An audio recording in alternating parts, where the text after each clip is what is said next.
This is how you do the autobiography called Examined Life. It's basically a list of strengths and weaknesses.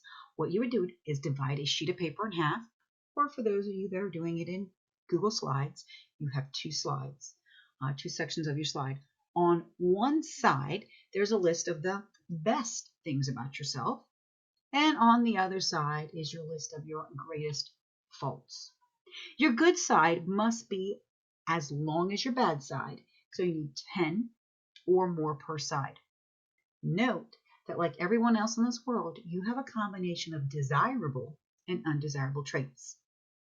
Now, here are some examples of some strengths and some barriers. Notice that the strength side is huge.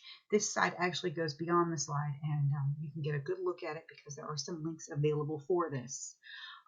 The sides do need to be even, so this example is a bad example. But it is very important that you understand yourself well enough to be able to say, these are my strengths and these are my barriers. Because in your lifetime, you're going to go on job interviews. And on the job interview, they're going to want to know a little bit about you. So tell us a little about yourself. And they're going to ask you, well, what are your strengths?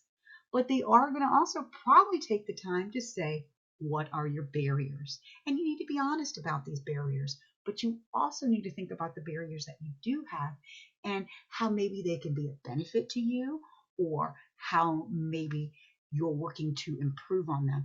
Those are things that you need to be ready to share and explain during a job interview. But for now, let's make a list.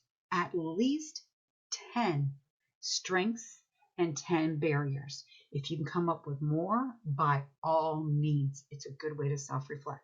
Good luck. If you have any questions, you know where to find me.